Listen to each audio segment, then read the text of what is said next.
नमस्कार, मैं हूं रवि कैंत्रा। एचएनएम पर वक्त है क्वेश्चन आवर का।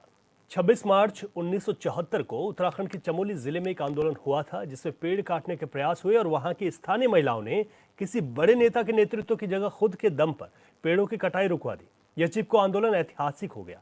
अब एक बार फिर से चिपको आंदोलन की चेतावनी दी गई है।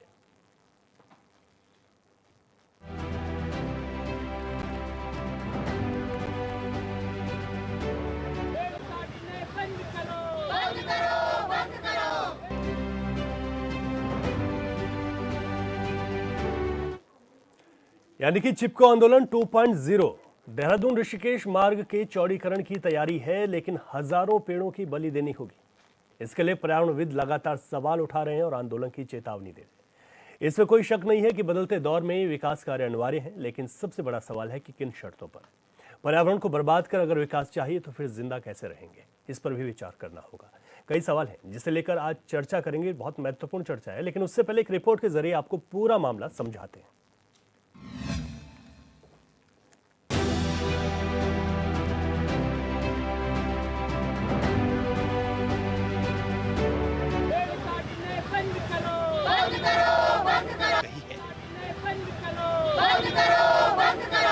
देखिए, भारत सरकार की एक बहुत स्पष्ट नीति है जमीन को ट्रांसफर करने की। लैंड ट्रांसफर होने पे जितने जमीन ट्रांसफर की जाती है उसके दो क्राइटेरिया है। भारत सरकार का प्रोजेक्ट अगर है तो भारत सरकार के प्रोजेक्ट में जितनी जमीन ट्रांसफर की गई उतनी ही डिग्रेडेड लैंड पर प्लांटेशन करने का प्राविधान है, और अगर राज्य सरकार को जमीन गई है तो उतनी ही जमीन भारत सरकार को फॉरेस्ट डिपार्टमेंट को ट्रांसफर की जाती है। दोनों के अलग अलग मुंह है, लेकिन दोनों में ही जितने पेड़ क्षतिग्रस्त होते हैं उतने प्लांट्स को लगाने का प्राविधान है। 3300 पेड़ों की कटाई का हो रहा विरोध। सड़क चौड़ीकरण की हो रही है तैयारी। पेड़ों की कटाई के विरोध में दो पद्मश्री। दरअसल ऋषिकेश से भानेवाला के बीच सड़क को 4 लेन किया जाना है। करीब 21 किलोमीटर के दायरे में 600 करोड़ रुपए की लागत से चौड़ीकरण कार्य किया जाना है, लेकिन चौड़ीकरण के दौरान करीब 3300 पेड़ भी कटान की जद में हैं। भानियावाला ऋषिकेश मार्ग चौड़ीकरण के नाम पर करीब 3300 पेड़ों को काटने के विरोध में दो पद्मश्री, लोक गायिका समेत कई संख्या में पर्यावरण प्रेमी सड़क पर उतर गए। पेड़ों से चिपक कर महिलाओं ने उनकी रक्षा का संकल्प लिया और चिपको आंदोलन 2.0 शुरू करने का ऐलान किया है।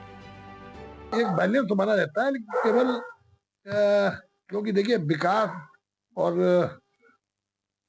इकोलॉजी और इकोनॉमी दोनों में बैलेंस बना करके आगे बढ़ना है। विकास क्योंकि हमारे विकासशील राज्य है, अभी नया राज्य है, इसको विकसित राज्यों की श्रेणी में जाने के लिए निश्चित रूप से अवस्थापना सुविधाएं भी देनी है। तो अवस्थापना सुविधाओं देने के लिए कहीं कहीं पर पेड़ काटने की नौबत भी आती है। आप देखिए सड़कें जो बनती है सैकड़ों पेड़ करते हैं, लेकिन सड़कों को आम आदमी को सुविधा देना, किसी बेचारे आज 70-75 साल आजादी के बाद भी लोग गांव की सड़क से नहीं जुड़े हैं, उनको भी सड़क आए, ये उनकी भी इच्छा है और सरकार की मंशा भी होती है कि सारे लोगों को सड़कों से जोड़े। पेड़ों को रक्षा सूत्र बांधकर रक्षा का संकल्प। प्रदर्शन के दौरान पेड़ों से चिपक गई महिलाएं। 3300 पेड़ों की कटाई पर रोक लगाने की मांग। पर्यावरणविदों का कहना है कि पिछले कुछ दशकों में देहरादून और उसके आसपास के क्षेत्रों में पर्यावरणीय असंतुलन तेजी से बढ़ा है। बढ़ते तापमान, घटते भूजल स्तर और खराब होती वायु गुणवत्ता लोगों के स्वास्थ्य और जीवन पर गंभीर प्रभाव डाल रहे हैं। इसके बावजूद सड़क चौड़ीकरण के नाम पर पेड़ों की बलि देने की तैयारी की जा रही है। आरोप है लंबे समय से वनों की अंधाधुंध कटाई और प्राकृतिक संसाधनों के विनाश का विरोध भी हो रहा है, लेकिन इसे गंभीरता से नहीं लिया जा रहा है। प्रदर्शनकारियों ने 7 मोड़ क्षेत्र में पेड़ों को रक्षा सूत्र बांधकर उनकी रक्षा का संकल्प लिया है और कहा कि यह चिपको आंदोलन 2.0 का आगाज है। पर्यावरण प्रदूषित होता जा रहा है। ग्लोबल वार्मिंग का असर आप ग्लेशियरों पर भी देख सकते हैं। बरसात के मौसम में लैंड स्लाइडिंग की घटनाएं जिस तरीके से बढ़ रही हैं, उससे जनहानि भी हो रही है, धन हानि भी हो रही है, और विकास के नाम पर हरे भरे पेड़ों का अवैध कटान लगातार सरकारी संरक्षण में बढ़ रहा है। पर्यावरणविद लगातार सरकार को चेताने और जगाने का काम कर रहे हैं। देहरादून में ही जिस तरीके से सहसदारा रोड चौड़ीकरण के नाम पर पेड़ों की बलि दी गई, पर्यावरणविदों ने, कांग्रेस पार्टी ने उसका विरोध किया, लेकिन सरकार तब भी नहीं चेती। अब ऋषिकेश भानियावाला मार्ग के चौड़ीकरण के नाम पर 3,500 पेड़ों के बलिदान की जो है पटकथा लिखी जा रही है।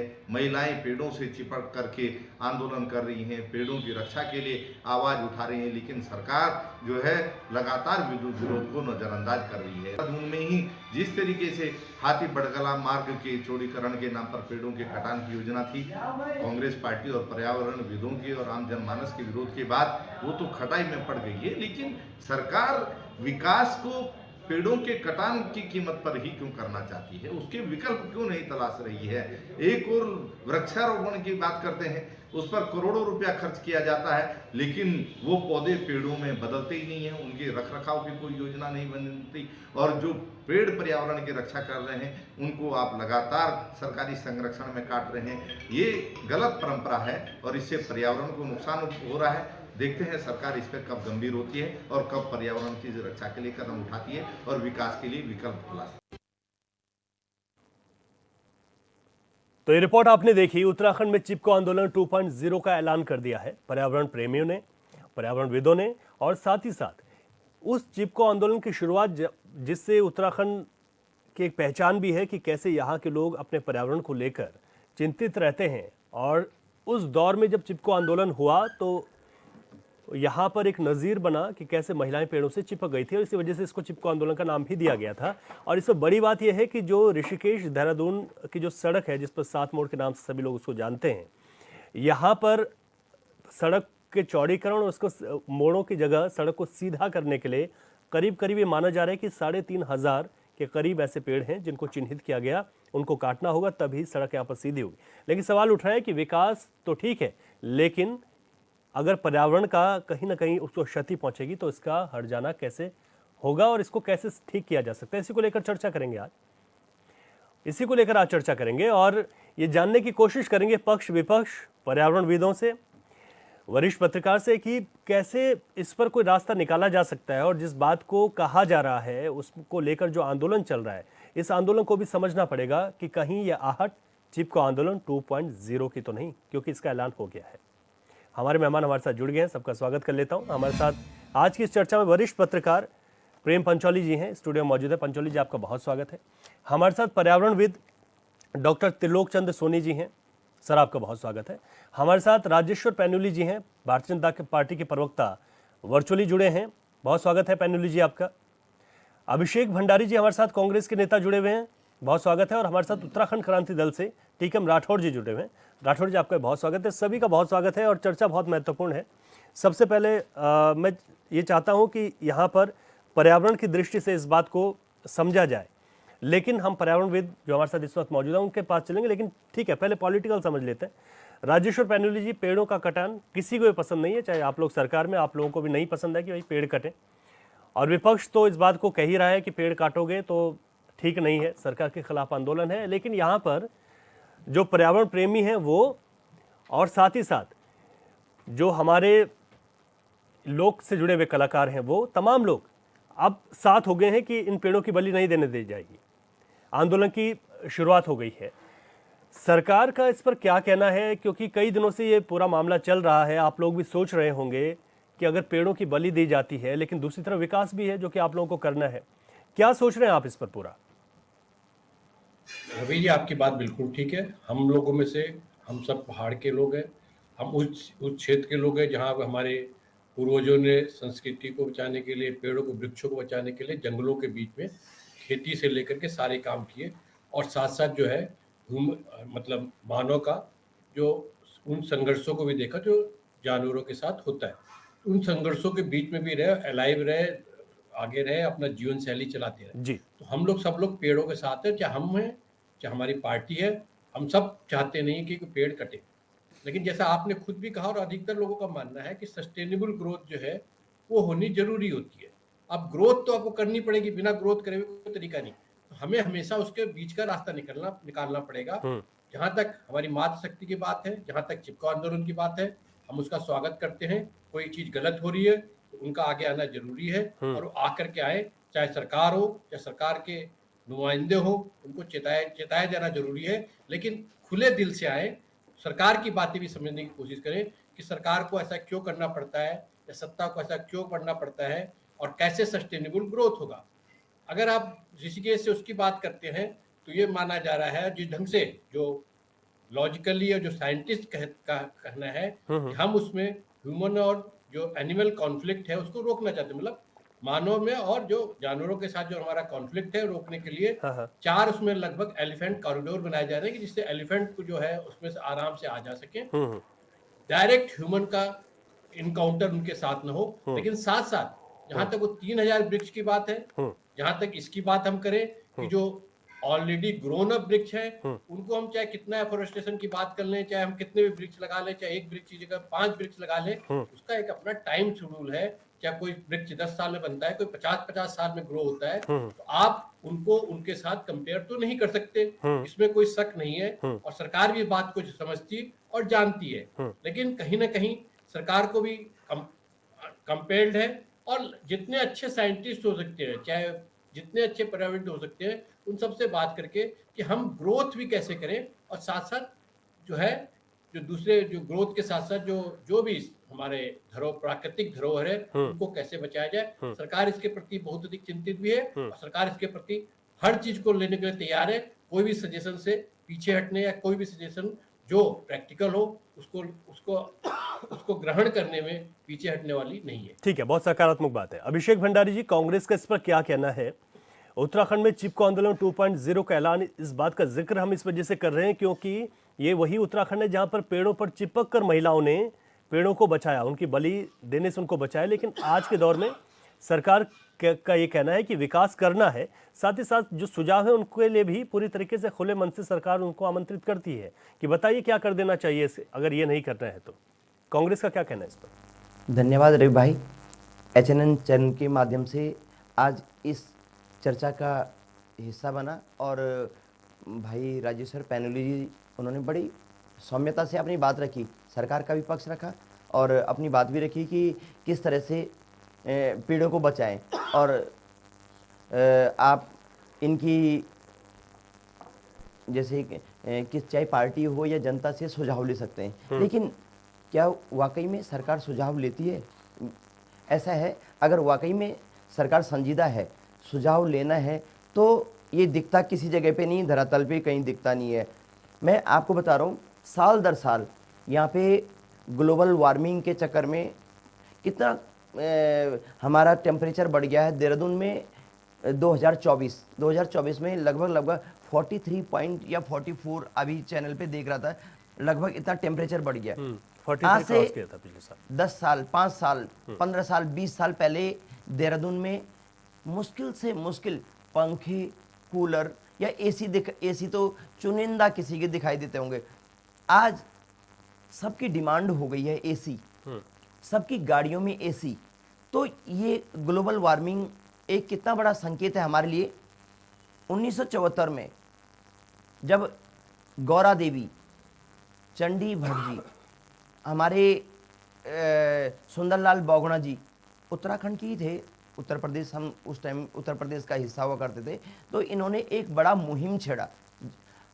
उस मुहिम में हर महिला उस समय, आज तो जन जागरूकता इतनी ज़्यादा है कि कोई भी अपनी बात रख सकता है, लेकिन उस समय पहाड़ की महिलाएं उतनी शिक्षित नहीं होती थी। लेकिन गौरा देवी के नाम से जब लोग सड़कों पे आए, आज पेड़ों पे उन्होंने बोला हमारा आत्मसम्मान, हमारी चाहे जान चले जाए लेकिन हम पेड़ नहीं मरने देंगे। तो क्या इस प्रकार आज सिर्फ ऋषिकेश से भानियावाला की बात नहीं है, करीबन 3,500 जो पेड़ बलि चढ़ रहे हैं। सरकार ने जरूर विजन बनाया होगा कि 3,500 की जगह 10,000 पेड़, इससे पहले भी चर्चा में हम बात करी थी मैंने, लेकिन वो धरातल पे कितनी उतरती है ये लगता नहीं है कि धरातल पे कितनी उतरती है।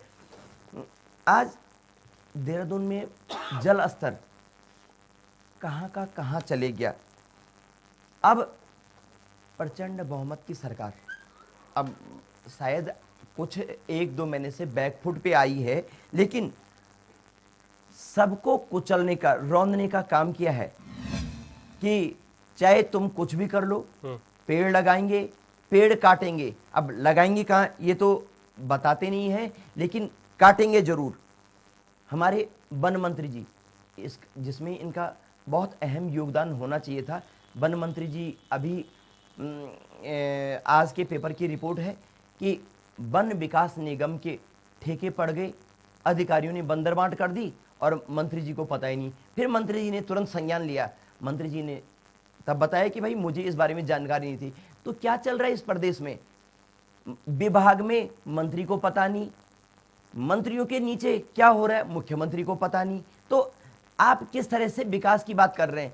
सिर्फ और अच्छा, सिर्फ एक लाइन में बताइए, एक लाइन में जी, कांग्रेस का जो हम बात कर रहे हैं उसमें कांग्रेस का क्या स्टैंड है इन पेड़ों के कटान को लेकर? बिल्कुल भी हम पेड़ नहीं कटने देंगे, बिल्कुल भी पेड़ नहीं कटने देंगे, किसी भी सूरत में पेड़ नहीं कटने देंगे, चाहे सदन हो चाहे सड़क पे हो। हम अपने पेड़ों के बचाव में आगे आएंगे, चाहे आपकी कितनी भी प्रचंड की बहुमत की सरकार हमारा कुछ नहीं बिगाड़ सकती जनता का। आप क्या करेंगे? बुलडोजर चला देंगे? बिल्कुल नहीं चला सकते हैं। मैं तो 2014-15 में माननीय हरीश रावत जी जब मुख्यमंत्री थे, उन्होंने मेरा पेड़ मेरा धन नाम से मुहिम चलाई थी, किस तरह से पेड़ों को आगे बढ़ाया जाए। और उसमें 300 से 400 लोग 400 रुपये पर पेड़ के हिसाब से, जिस पेड़ का जितना स्वरूप होता था उस हिसाब से आगे उनको मद भी दिया था। और करीबन 3,500-4,000 लोग इसमें लाभान्वित भी हुए थे। ठीक है जी। मैं उत्तराखंड क्रांति दल से इस पर टिप्पणी ले रहा हूँ। राठौड़ जी। ठीक है राठौड़ जी। देखिए रवि जी, जिस प्रकार से अब रोड की बात आ रही है, तो हमारा तो ये कहना है यूकेडी का कि जिस प्रकार से 7 बैंड जो ऋषिकेश वाले पे आ रहे हैं, तो उसमें मान लिया आज एक सीधी रोड बनती है, तो मैंने अभी भी कहा आपसे कि जो स्पेस है यदि वो ब्रेक होता है तो उसमें बहुत ज़्यादा और पेड़ आएंगे। और जो विकास के काम है, जो अवरुद्धता जहाँ से आती है, जहाँ कैजुअलिटियाँ ज़्यादा होती है, सरकार को वहाँ पर्टिकुलरली जो फोकस है वो करना पड़ता है, क्योंकि उस जगहों पर इतनी कैजुअलिटियाँ हुई है पिछले 30 वर्षों में कि सरकार को आज उस पर मजबूरन कदम उठाना पड़ रहा है। ये कदम बहुत पहले उठने चाहिए थे, और यदि सरकार आज सोच रही है तो मैं ये कहना चाहता हूँ, जिस प्रकार से कांग्रेस कह रही है कि हम लोग पेड़ों के आगे आके चिपको आंदोलन की तर्ज पर काम करेंगे, तो मैं ये कहना चाहता हूँ कांग्रेस से भी कि जो ये तमाम जगह जो प्रॉपर्टी डीलरों द्वारा पूरे बगीचे के बगीचे ख़त्म किए जाते हैं, और शहरों के बीच में जो कृषि लैंड थी उसको आप एक्वायर करने के बाद उसको R3 में कन्वर्ट करने का काम करते हैं, तो भाई आपका स्वाभिमान उस समय कहाँ मर जाता है? तब उस समय आप लोग क्यों नहीं सोचते? वो भी वहाँ भी तो एक पर्यावरण के लिए उपजाऊ जमीनें थी, लेकिन उस समय कोई जो संगठन है वो भी नहीं आते आगे। लेकिन जब सरकार की कहीं विकास की जो गति होती है, जिसमें ऐसा नहीं है कि वो देहरादून के लिए है, यदि वो रोड बनेगी वो पूरे उत्तराखंड का मुहाना खोलती है, यदि वहां से आवागमन का सुलभ रास्ता मौजूद होता है, तो मुझे लगता है कि ये कैजुअलिटियां भी रुकेंगी और तमाम प्रकार की जो सुविधाएं हैं। यानी कि आप पक्ष में? बिल्कुल, हम पक्ष में हैं। और इसके तर्ज पे और जगह पेड़ों को लगाया जाए, वहां पे भी जो 7 बैंड है वहां पे काफी जगह स्पेस बचेगा, उस पे दोबारा से वनीकरण हो और उसको नए रूप से बनाया जाए, ताकि वहां पे कोई ऐसी कैजुअलिटियां भी रुक सके, और उसमें साइडों में भी काफी उसको कवर किया जाए, ताकि जंगल का मामला है वहां पे, तो ये तमाम चीजें हैं उसमें होनी चाहिए। ठीक है, प्रेम पंचोली जी, आपसे समझना चाहूंगा, क्योंकि इससे पहले भी तमाम सड़कें बनी, पेड़ वहां पर भी कटे, लेकिन इस बार जो ये अब ऋषिकेश और देहरादून की जो सड़क का पूरा मसला है, इस पर क्या लगता है? देखो, सरकार को ये समझने की ज़रूरत है कि जो लोग वहाँ पर इस मुहिम में आए हैं आगे, जिन्होंने चिपको पार्ट 2 आरंभ किया है, उनको समझने की ज़रूरत है उनको क्या ज़रूरत पड़ी, और वो ये समझने की ज़रूरत है कि उनको नहीं चाहिए सड़क, उनको सीधी सड़क नहीं चाहिए, या वो सड़क पे चलते नहीं हैं, या उनके पास गाड़ी नहीं है। जितने लोग भी वहाँ चिपको पार्ट 2 कैंपेन को शुरू कर रहे हैं, उन लोगों को पूछा जाना चाहिए कि कारण क्या है। हमने जो समझा खबरों को लेकर के कि 3,300 पेड़ जो कट रहे हैं, क्या इन्होंने वन विभाग ने बताया कि 3,300 पेड़ कितना घन मीटर होता है? और आपको मालूम होना चाहिए कि वन विकास निगम का जो रेट है, 1 घन मीटर कितने रुपए का, कितने लाख रुपए का बिकता है। तो अगर वहाँ एलिवेटेड रोड बन रही है, अगर वो सीधी सड़क कर रहे हैं वहाँ पर, तो वो गलत है। आज तो टेक्नोलॉजी आ रखी है, आप जब दिल्ली वाली रोड पे जाएंगे तो पूरी नदी में एलिवेटेड रोड बन रखी है, वहाँ इतने पेड़ नहीं कटे। जो पेड़ गिर रहे होंगे उसको सीधा किया गया, वो वही कटा, स्पेशल कोई नया पेड़ नहीं काटा गया। और एक आध पेड़ कटा होगा, हम ये नहीं कहते हैं। जब आप मोहन वाली से आप जो सीधा भगवानपुर भी नहीं जाएगा, रुड़की भी नहीं जाएगा, सीधा बाईपास दिल्ली बना जो हमारा यहाँ से ISBT से होते हुए डाट काली मंदिर हो, डाट काली मंदिर के बाद जो एलिवेटेड रोड है पूरी नदी में है, वहाँ भी इतने पेड़ नहीं कटे। तो आज जो टेक्नोलॉजी एलिवेटेड रोड की टेक्नोलॉजी है, तो उतने रुपए 600 करोड़ रुपए से कम में एलिवेटेड रोड बनेगी वहाँ पर, तो इतने पेड़ काटने की जरूरत क्या थी? अगर वहाँ पेड़ कट रहे हैं और लोग वहाँ पर आए तो उनको पूछा जाना चाहिए पहले कि वो चाहते क्या हैं। और मुझे नहीं लगता कि वो 7 मोड़ पे इतने सालों बाद लोगों को याद आई, सरकार को याद आई। हो सकता है सरकार में कोई बैठे लोग या सरकार के नज़दीकी लोगों को फ़ायदा पहुँचाया जा रहा होगा। 3300 पेड़ रवि बहुत ज़्यादा होते हैं। मैं आपको बता दूं कि 1997 में जब हम लोगों ने एक रिपोर्ट निकाली थी कि कब रुकेगा उत्तराखंड में वनों का विनाश, उस रिपोर्ट से 120 वन कर्मचारी और 4 DFO सस्पेंड हुए थे पर्यावरण मंत्रालय की सिफारिश पे। तब उस रिपोर्ट में एक चैप्टर है, उस समय 4000 करोड़ रुपए रेवेन्यू उत्तर प्रदेश सरकार को गया था उसी साल 1997-98 में। तो जो ये रेवेन्यू है 3300 पेड़ का, वो कहाँ जाएगा? 3300 पेड़ जब आप वहां नई सड़क बनाएंगे तो कहां पर लगेंगे? 3300 पेड़ तो लगाने पड़ेंगे ना।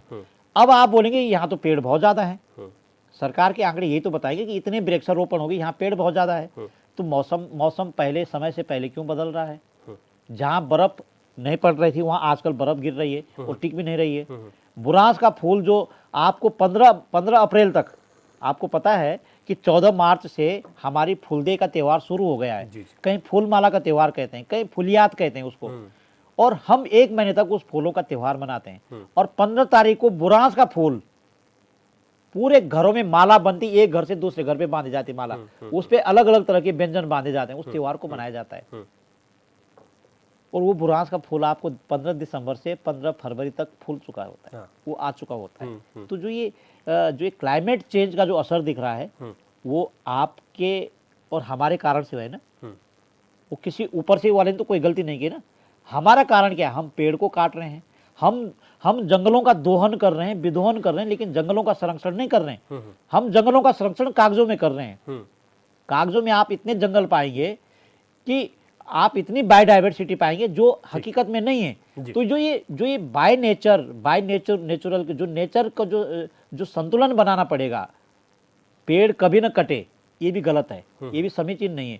पेड़ कटना चाहिए, कब कटना चाहिए, क्यों कटना चाहिए, है ना। तो ये इस बात पे, इस सवाल पे आने की जरूरत है कि जो लोग वहां पर हैं उनकी मांग है क्या, उनको तो कोई सुन ही नहीं रहा। और दूसरा ये भी बहुत महत्वपूर्ण आप कह रहे हैं सर कि इस पे कोई अगर विकल्प भी है तो उस पर भी काम किया जाए। विकल्प है ना, आज की डेट में, आज हमारे पास इतनी हाई टेक्नोलॉजी है कि आप एक पेड़ नहीं काटेंगे, ऊपर सड़क ले जा लेंगे। ठीक है, अगर सरकार चाहे, सरकार के दिल में छेद नहीं है, अगर सरकार के दिल में छेद बन गया तो मुझे नहीं लगता कि ये काम होने वाला है। ठीक है। डॉक्टर तिलोक जी के पास मैं जाऊंगा, यहाँ पर एक छोटे से ब्रेक के लिए रुक रहे हैं, उसके बाद डॉक्टर तिलोक जी के पास जाएंगे, उनसे समझेंगे कि यहाँ पर अगर पेड़ कटते हैं तो कितना बड़ा नुकसान है, और इनको अगर दूसरी तरीके से अगर इस पर काम किया जाए तो उसे कैसे किया जा सकता है। लेकिन उससे पहले एक छोटा सा ब्रेक।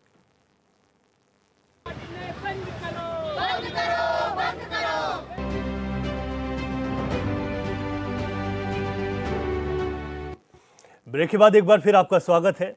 फिर से विरोध हुआ है, सड़क पर पर्यावरण प्रेमी उतरे हैं, स्थानीय लोग उतरे हैं। करीब 3300 पेड़ों की कटाई का ये विरोध हो रहा है।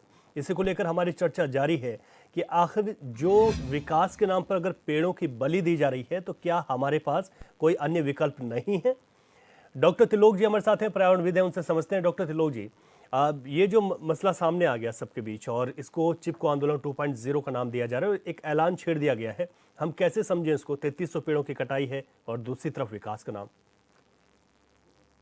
देवभूमि उत्तराखंड अपने आप में एक विशेष राज्य है और पर्यावरण बचाने की एक सीख दुनिया को जो है कि उत्तराखंड ने दी है जी। आज महिलाओं ने जो आंदोलन छेड़ा, क्योंकि महिलाओं को एक प्रकृति का रूप माना गया है, और बच्चे का पालन पोषण माँ करती है। बच्चे का भविष्य क्या होगा, कैसा होगा, माँ उस पर चिंतन करती है, मनन करती है। पापा तो नौकरी पर चले गए, पैसे लेके आए, पैसे दे दिया, लेकिन जो उसकी परवरिश जो करती है माँ करती है। और जो पर्यावरणीय असंतुलन बिगड़ रहा है, कहीं ना कहीं उन माताओं को ये चिंता है आने वाला समय बहुत विकट होगा, जिससे जो कि मेरे बच्चे का भविष्य खराब होगा, मेरा बच्चा एक अच्छी तरीके से जी नहीं सकेगा, इसलिए वो सड़कों पर उतर रहे हैं। यही कारण गौरा देवी का था, जिन्होंने पेड़ बचाने के लिए बिल्कुल ऐसे मुहिम छेड़ दी थी। आज दुनिया के इतिहास के पन्नों में अमर हैं वो इसलिए हैं क्योंकि उन्होंने एक समाज का दर्द देखा था, समाज का पीड़ा देखे थे। एक देहरादून वाला रहने वाला व्यक्ति और एक पर्वतीय अंचलों का रहने वाले व्यक्ति में अगर तुलना की जाए तो बहुत ज्यादा अंतर मिलेगा।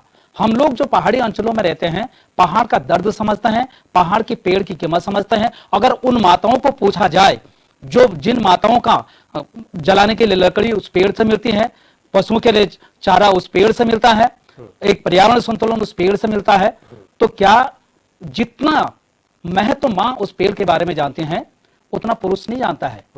इसलिए माताएं सड़कों पर उतर रही हैं पेड़ बचाने के। मैं इसका बिल्कुल विरोध करना चाहूंगा, पेड़ बिल्कुल नहीं कटनी चाहिए, क्योंकि जितने बड़े पेड़ कटे हैं उतने पेड़ बड़े होने में कितना वक्त लगा होगा, और जो स्थानीय स्तर के पेड़ हैं वो किस तरीके से वहां पर पर्यावरणीय संतुलन बनाएंगे। क्या बाहर के आकर के हम पौधा लगा जाएंगे? क्या हमारे क्षेत्र के वहां की जलवायु के साथ वो जो है कि सरवाइव कर पाएगा? इससे अवज में यह होता, सरकार को यह करना चाहिए था कि आपको एक बताना चाहूंगा मैं कि अभी जो है कि रेल लाइन चल रही है ऋषिकेश से कर्णप्रयाग तक, जो कि पूरी रेल चल रही है, नहीं बनी व्यवस्था, रेल की लाइनें नहीं थी, लेकिन वैकल्पिक मार्ग चुना गया, सुरंग बनाया गया। क्या 7 मोड़ पे इस तरीके के सुरंग नहीं बनाया जा सकता है? उन पेड़ों के साथ किसी भी तरीके की छेड़खानी नहीं होगी, वो पेड़ सुरक्षित रहेंगे। लोगों का कहना है कि पेड़ कटने चाहिए, क्यों कटने चाहिए पेड़? क्या वो पेड़ लगाते हैं? क्या पेड़ों की परवरिश करते हैं? वो पेड़ के दर्द समझते हैं? आज जो है कि लोग देहरादून में कह रहे हैं लोग कि इतना ज्यादा तापमान बढ़ गया है, आज जिस समय बर्फबारी हो रही थी उस समय बर्फबारी नहीं हो रही, ग्लेशियर हमारे पिघलने लगे हैं, ग्लेशियरों के पिघलने से झील बनना शुरू हो गया है, उन झीलों के कारण पानी नदियों का जल स्तर बढ़ना शुरू हो गया है, बाढ़ की स्थितियां पैदा हमारे सामने, हमारे ऊर्जा तमाम चीजों में इसका प्रभाव पड़ रहा है। इसका खामियाजा कौन भुगतेगा? हम लोग भुगतेंगे ना, क्योंकि हम शांत बैठे हुए हैं। तो जो नीति निर्माता है उनको उस पीड़ा को समझना चाहिए। आखिर महिलाएं सड़क में आ रहे हैं तो क्यों आ रहे हैं? आप वैकल्पिक रास्ता चुनिए ना। जब वैकल्पिक व्यवस्थाएं हमारे पास है, उन पेड़ काटने की जरूरत क्यों पड़ रही है? हमारा कर्णप्रयाग तक रेल जा सकती है, कहां पेड़ कट रहे? सुरंगों के रास्ते अंदर चले जा रहे हैं। क्या वहां पर जो है वैष्णो देवी के मंदिर से सुरंग आगे नहीं बन सकती है? जो सड़क है वहां पर उन सड़कों में पेड़ लगाया जाए और अधिक उसको जो है कि सुंदर बनाया जाए। क्या यह व्यवस्था नहीं बन सकती है? तो निश्चित तरीके से सरकार को इस पर जागने की जरूरत है। जब तक सरकार इस योजना को, इस तरीके के कार्य योजना को तैयार करके नहीं लाएंगे तो जरूर है कि पर्यावरण संतुलन बिगड़ेगा और वो समय दूर नहीं होगा। आज ही अगर हम देख रहे हैं लोग कूलरों के नीचे मजबूर होकर रहने के लिए, एसी के नीचे मजबूर होकर रहने के लिए, हम अपने बच्चों के लिए छोड़ क्या रहे हैं? हम अपने बच्चों के लिए कैसा वातावरण बना के जा रहे हैं? किस तरीके का पर्यावरणीय संतुलन बना के जा रहे? पढ़ा लिखा समाज है हमारा, पढ़ा लिखे लोग हैं हम। आज जो है कि तकनीक का इतने आगे बढ़ चुके हैं कि नई नई चीजों हम आविष्कार कर सकते हैं। उससे अच्छा हमारे बुजुर्ग थे जो पढ़े लिखे नहीं थे, उन्हें एक पर्यावरण संतुलन बना के रखे। तो पढ़े लिखे में या अनपढ़ लोगों में अंतर था। उन्होंने तब से ही जो है सोच लिया था कि पर्यावरणीय संतुलन बना के पेड़ पौधे नहीं काटेंगे। देहरादून की अगर मैं बात करूं तो कहते यहां लीची का बगीचा, आम का बगीचा और बासमती चावल हुआ करते थे।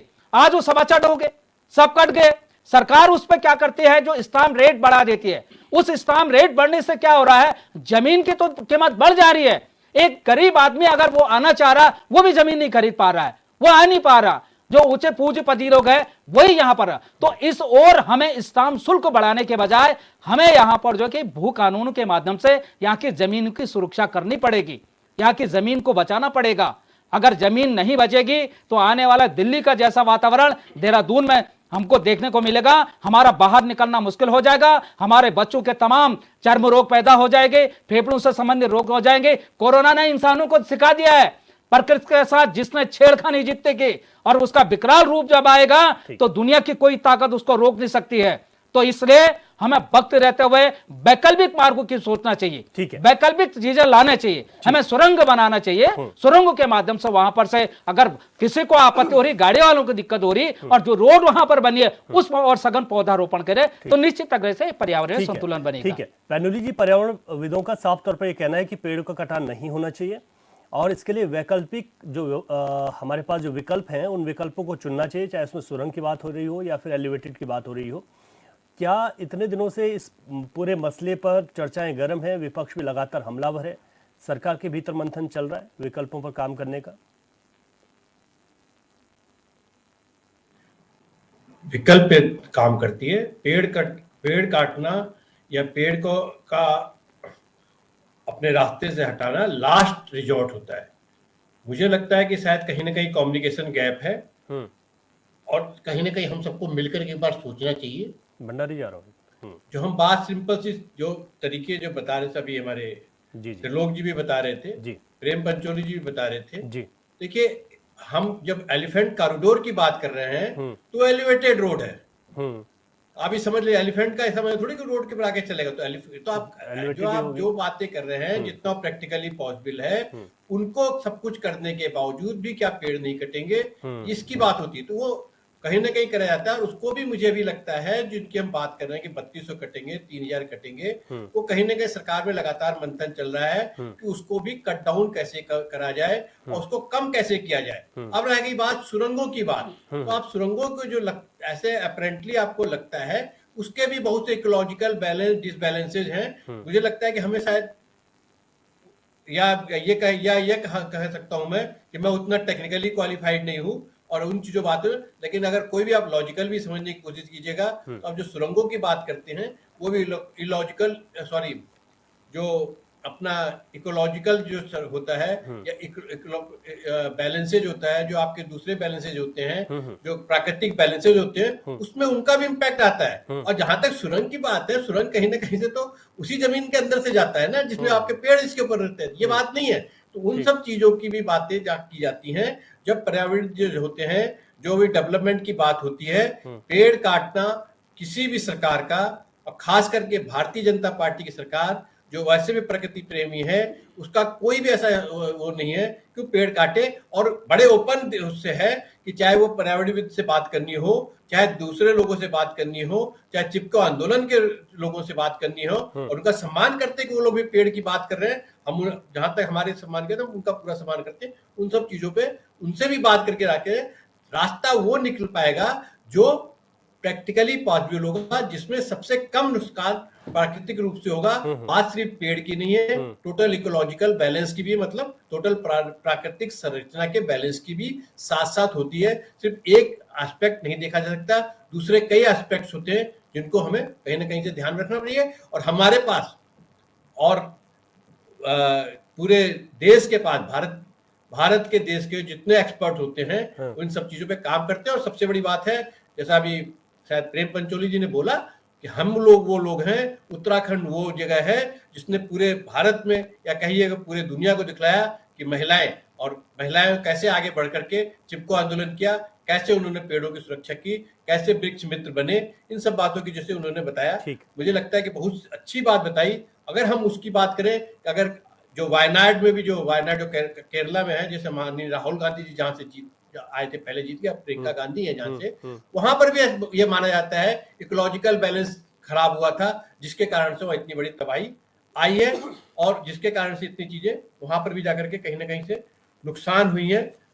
उन सब चीजों का भी कहीं ना कहीं से उसका वो करना चाहिए। और दूसरी बात जो हमारे पर्यावरण विवाद कहते हैं कि हमारे बुजुर्ग जो थे वो ज्यादा पढ़े लिखे। तो देखिए, पढ़े लिखे मतलब हम दो चीज कहते हैं, लिटरेट और एजुकेटेड। हमारे बुजुर्ग, हमारे जो पुराने सम्मानीय लोग थे जिनकी बात करें, वो इलिटरेट हो सकते हैं, मतलब पढ़े लिखे, अक्षरों का ज्ञान कम हो सकता है, लेकिन प्राकृतिक जो एजुकेटेड की बात करें तो वो देवर फुल्ली एजुकेटेड ऐसे वैसे वो लोग नहीं थे जो ऐसी जगह पर जाके रहते थे। हमारे अपने गांव में भी अगर हम बात करें तो उस जमाने में भी बात होता था कि झरने के आसपास या जहाँ पानी का स्रोत है उसके आसपास मकान नहीं बनाना चाहिए, क्योंकि उसमें ह्यूमन और एनिमल कॉन्फ्लिक्ट होने के चांसेस बहुत अधिक रहते हैं। उसी झरने या उसी पानी के स्रोत पे जानवर भी आता है।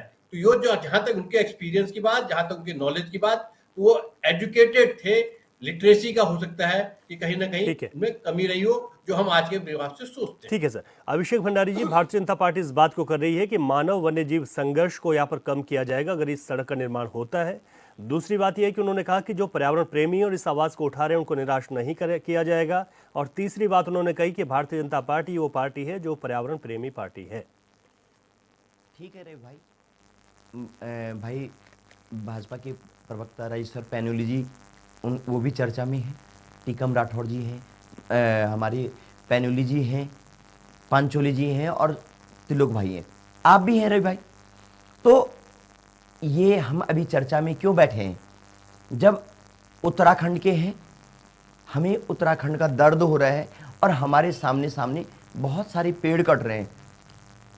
मुख्यमंत्री जी हैं, सरकार है या विपक्ष है, दर्द सबको हो रहा होगा। ऐसा नहीं है कि मुख्यमंत्री जी सीधे बोल रहे हैं कि पेड़ काट दो, लेकिन जो इनके अलावा जो अधिकारी हैं, जो शीर्षस्थ पदों पे हैं, चाहे सचिव लेवल पे हों या उससे ऊपर हों, अपर सचिव हों, इस लेवल के अधिकारी जो उत्तराखंड के या हिमालयी राज्य के हैं, उनको जरूर पता होगा कि एक पेड़ कटने से या एक पेड़ लगाने से क्या फायदा या क्या नुकसान होता है। लेकिन जो उत्तराखंड या इस देहरादून से पर्वतीय आंचल में कभी गए नहीं, जो माणा नहीं गए, अभी भाई त्रिलोकचंद सोनी जी देवाल लास्ट गांव है घेस, हमारे यहाँ बोलते थे घेस के आगे नहीं कोई देश। चलो माणा प्रधानमंत्री जी ने बोला कि पहला गांव हो गया, अब उत्तरकाशी में गए, वो भी पहला गांव हो गया। चलो पहला और लास्ट से मतलब नहीं है, ये हम हिमालयी राज्य हैं, हमें पेड़ों को तो बचाना ही है, उसके अलावा हमें एक नीति निर्धारित जरूर करनी चाहिए थी कि हम प्रतिवर्ष कितने पेड़, और चाहे वन विभाग हो या जरूर सरकार के माध्यम से कितने पेड़ और लगा सकें। आप देखिए अभी बद्रीनाथ जी में कितना बड़ा एवलांच आ गया, या और जगह भी है एवलांच की घटनाएं हैं। तो ये पर्यावरण जो डिसबैलेंस हो रहा है, मैं तो इसका मुख्य कारण पेड़ों को ही मान रहा हूं। अब विकास है, विकास तो सभी लोगों को जरूरी है, लेकिन उस विकास के लिए अगर माननीय मुख्यमंत्री जी अगर बैठ के चर्चा करेंगे, खुद अपने मंथन करेंगे, तो मुझे नहीं लगता है कि ये 3300 पेड़ 3300 पेड़ कटेंगे। वो निश्चित रूप से एक नया मार्ग देंगे। लेकिन नीति निर्धारक, उनके अलावा एडवाइजर होते हैं, आपके सचिव हैं, उनको क्या उत्तराखंड का दर्द?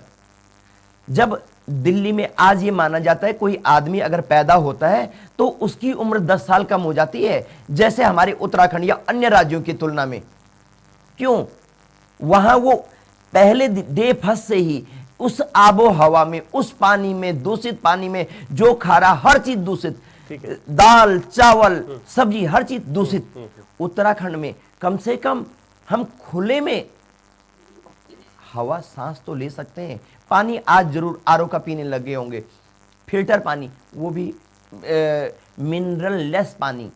अब पहाड़ का पानी जो पिएगा उसको पता है कि उससे क्या फायदा होगा। लेकिन आप कह रहे हैं कि आप लोगों का विरोध इस पर लगातार जारी रहेगा, और यहाँ पर जिन पेड़ों कटने की बात है, रवि भाई एक बात अपनी और कंप्लीट करूंगा मैं। सारे विद्वान प्रवक्ता बैठे हुए हैं यहाँ पे, और प्रेम पंचोली या आप सभी लोग हैं, अपनी बात रखिए। आपकी मैं ये बता रहा हूं कि सबको दर्द इसलिए है कि वो आज की डेट में दर्द इसलिए है कि पिछले साल 2024 में 43 से ज्यादा टेम्परेचर बढ़ गया था, और धीरे धीरे इसने और बढ़ना है। आज 3300 पेड़ कटेंगे, कोई नहीं बोलेगा 10,000 पेड़ और कटेंगे, इस तरह से कटते जरूर जा रहे हैं। अगर आप एलिवेटेड बना सकते हैं, जरूरी नहीं है कि आप सुरंगों के माध्यम से, अटल सुरंग बनी है, उसमें ट्रेन भी गई है, कई इस तरह की सुरंगें बनी हैं जहां गाड़ियां जाती हैं। लेकिन ये किसी शर्त पे नहीं है कि आप जरूरी है कि पेड़ काटेंगे ही काटेंगे। हर वर्ष आप नया एक अभियान चलाते हैं कि पेड़ इतने लगाएंगे, लेकिन अगले वर्ष उसमें से कितना जिंदा रहे ये किसी को नहीं पता। एक पेड़ कटेगा, उसके आसपास के कितने छोटे छोटे पौधे या उस पे जीवित रहने वाले पौधे, पेड़ पौधे कटेंगे।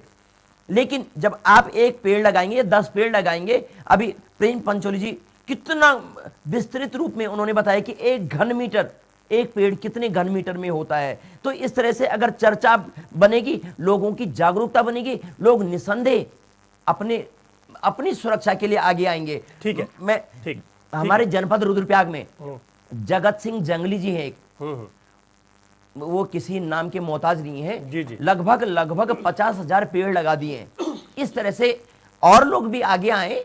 मैं सरकार को ऐसा नहीं कि सीधे सीधे हम दोषी ठहराएंगे, लेकिन सरकार उत्तराखंड की है, विपक्ष उत्तराखंड का है। यहाँ पे अधिकारी जो शीर्षस्थ पदों में बैठे होंगे वो उत्तराखंड के होंगे, तो उनको दर्द होगा, लेकिन बाहर के अधिकारियों को बिल्कुल भी दर्द नहीं होगा। मैं ये बोलना चाह रहा हूं। हालांकि आपने ये कहा कि ठीक है, विकास के लिए यहाँ पर काम करना होगा सरकार को, लेकिन क्या आप ये कहते हैं कि कोई विकल्प पर अभी भी काम करे सरकार? क्योंकि ये बिल्कुल विकल्प पे काम करना चाहिए भाई, बिल्कुल विकल्प पे काम करना चाहिए। राठौड़ जी, आज कोई आगे क्यों आया है? आज आगे क्यों आया है जब 43-44 डिग्री टेम्परेचर? ठीक है भंडारी जी, 3 लोग और भी हैं, एवलांच आ रहे हैं, ग्लेशियर टूट रहे हैं। भंडारी जी 3 लोग और भी आए हैं चर्चा में। राठौड़ जी, देखिए, जैसे अभिषेक भाई ने कहा, विकल्प तो ढूंढने ही है पर हम ये कहते हैं, दोनों राष्ट्रीय पार्टियों को कहना चाहते हैं, ये यहाँ पे ब्राह्मण वाला में जो नीचे तमाम हजारों पेड़ उस समय लिफ्टिस के कटे, आपने अवैध बस्तियां बसा दी। ऐसे ही तमाम जगह में कह सकता हूं देहरादून के अंदर, जहां अब सरकारों ने ही अवैध बस्तियां बसाई और तब ये संगठन भी चुप बैठे रहते हैं। तो हम ये कहना चाहते हैं कि आज यदि विकास के गति के लिए, और ये नहीं है कि कोई 4,000 लोगों के लिए, 10,000 लोगों के लिए, लाखों लाख लोगों के लिए वो जीवन लाइफ है, वो यदि बन रही है तो उसमें रोड़े नहीं अटकाने चाहिए। और विकल्प पर काम करना चाहिए, बिल्कुल विकल्प पे काम करना चाहिए, विकल्प पे बिल्कुल काम करना चाहिए। हम यही तो कह रहे हैं कि ये जो रोष है, ये रोष आपका उस समय क्यों नहीं आता है? चाहे वो संगठन हो, जब वो 1000 पेड़ कटे यहाँ पे ब्राह्मण वाला में, तो आप क्यों नहीं खड़े हुए? और जो तमाम जो कृषि की लैंडें हैं, जिसमें तमाम आज प्रॉपर्टी डीलरों ने अपनी प्लॉटिंगें डाल दी, तो आप कहाँ थे भाई? उस समय नहीं दिखा। आप ये देखो ना, 71% जो जमीन है, जो जंगल जो यहाँ उत्तराखंड का है, पूरे विश्व को हम पर्यावरण दे रहे हैं भाई। 27-28% तो हमारे पास कुल ही बचा है। तो यदि उसमें भी 14% हमारी कृषि की भूमि है, तो क्या ये सारा ठेका पूरे हिंदुस्तान का उत्तराखंड के लोगों ने ले रखा? हम अपने विकास को रोक दें? मैं कहने का मतलब ये है, सरकार कोई भी आए, यदि कोई विकास के कार्य के लिए, भाई आप देहरादून आज बड़ा शहर बना है, महानगर बन गया, तो महानगर को महानगर की सुविधाएं देनी पड़ेगी। लेकिन विकास के लिए मना नहीं कर रहे हैं ना, ये कह रहे हैं कि भाई विकल्प इस पर तलाशे जा सकते हैं, ये विकल्प नहीं है। देखिए रवि जी, मैं ये कहना चाहता हूँ, विकल्प कहीं कुछ चीजें ऐसी होती है जहाँ विकल्प नहीं होते हैं, और विकास हमें करना ही पड़ता है, तो वो कड़वे गुड़ भी पीने हमें ही पड़ेंगे। हम देहरादून में रहकर बात करते हैं और पहाड़ों को हम बंजर छोड़ रहे हैं। क्यों भाई, ऐसा क्यों? यदि आपने विकास करना है तो आप पहाड़ों को भी तो देखो ना। तो ये जो राजनीति है, ये राजनीति नहीं होनी चाहिए इसमें। यदि विकास काम अवरुद्ध हो रहा है और ये राजनीति के कारण हो रहा है, तो गलत बात है। वो चाहे संगठन करे, चाहे कोई दल करे, और हम तो दलों को भी ये राह देना चाहते हैं, ये आपको सजेशन देना चाहते हैं कि आप उस समय उदासीन बैठे रहते हैं जब तमाम हजारों पेड़ लेकिन इस वाले मामले पे तो 2-2 पद्मश्री है ना, वहां पर आए हैं, हमारे लोक कलाकार आए, उन लोगों ने भी इसका विरोध किया है। चिपको आंदोलन का जहां जिस गांव से शुरुआत हुई थी, उस गांव के लोग भी थे इसमें। देखिए रवि भाई, चिपको आंदोलन जो गोरा देवी जी ने किया और ये सुंदरलाल बहुगुणा जी ने जो इसका संचालन किया, वो पहाड़ का मामला था। पहाड़ में यदि अवैध कटान, आप ये देखिए ना, घसियारी योजना आई, वहाँ घास नहीं काटने दिया जा रहा हम लोगों को।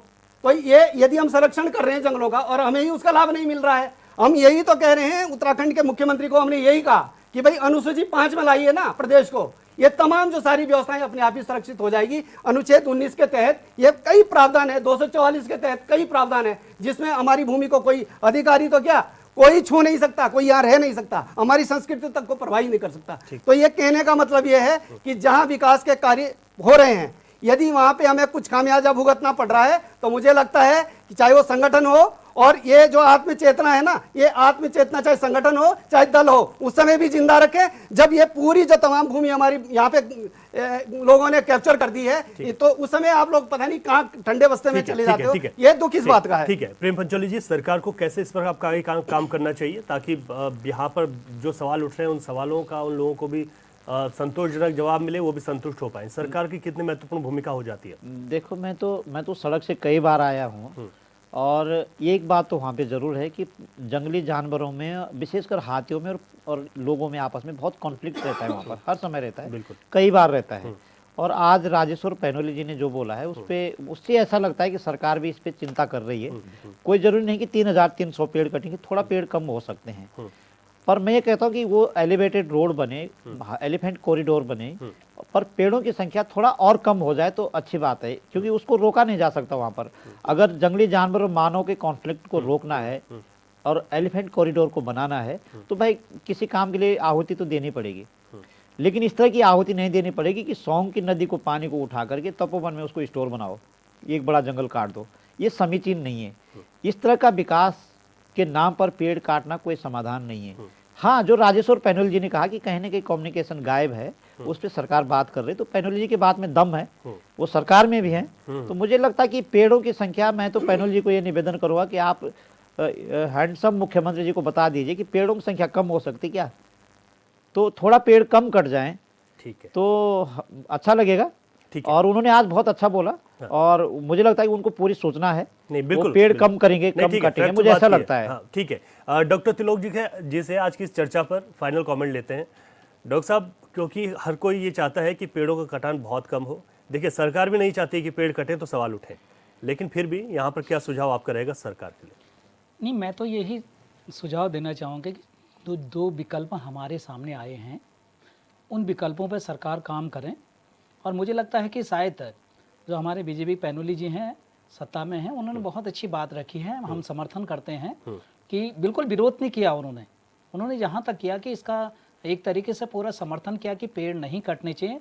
और ये देवभूमि उत्तराखंड है, यहाँ की सुंदरता इन पेड़ पौधों से ही बनी हुई है, तो हमको निश्चित तरीके से जो है कि यहाँ के वनस्पतियों को बचाना जरूरी है। विकास अगर होता है तो पर्वतीय अंचलों, गाँव में तो साला मरे आदमी को जो है कि डंडी में बो के लेके आ रहे हैं, वहाँ क्यों नहीं जा रहा विकास? एक देहरादून में ही क्यों विकास हो रहा है? डिलीवरी होने वाली महिलाओं को जो है कि डंडी में बो के ले आ रहे हैं, घोड़े खच्चरों में लेके आ रहे हैं। तो विकास की अगर होड़ है ना, तो आज दूर गांव तक भी पहुंचना चाहिए। तो निश्चित तरीके से जो कि ग्रामीण क्षेत्रों के लोग ग्रामीण में रहेंगे, पलायन जैसे समस्याएं हमारे साथ नहीं आएंगे, तो इस ओर हमको काम करना चाहिए। ठीक है, आज की चर्चा में वक्त इतना ही है। प्रेम पंचोली जी, डॉक्टर तिलोक जी, टीकम राठौर जी, अभिषेक भंडारी जी, राजेश्वर पैनोली जी, आप सभी का बहुत शुक्रिया। और हमें आशा है कि इस चर्चा से कुछ ना कुछ जो मंथन है वो सरकार तक भी पहुंचेगा, जो सरकार मंथन कर रही है, और इससे निश्चित तौर पर कुछ लाभ मिलेगा। और जिन पेड़ों की कटान की बात हो रही है, जिनकी संख्या 3300 के करीब है, उनमें या तो कुछ कम होंगे या फिर हो सकता है किसी विकल्प को तलाशा जाए। आज हमारे पास टेक्नोलॉजी है, अगर वहाँ पर इस तरीके का विकल्प मिलता है तो उस पर काम किया जाए, क्योंकि सभी लोगों की ये पीड़ा है कि पर्यावरण को बचाना होगा। और जहाँ पर पेड़ों का कटान होता है वहाँ पर ये सवाल उठते हैं और उठने भी चाहिए। ये जागरूकता है ताकि हम अपने जल, जंगल और ज़मीनों को बचा सकें। क्वेश्चन आवर में आज के लिए इतना ही, इजाज़त दीजिए, नमस्कार।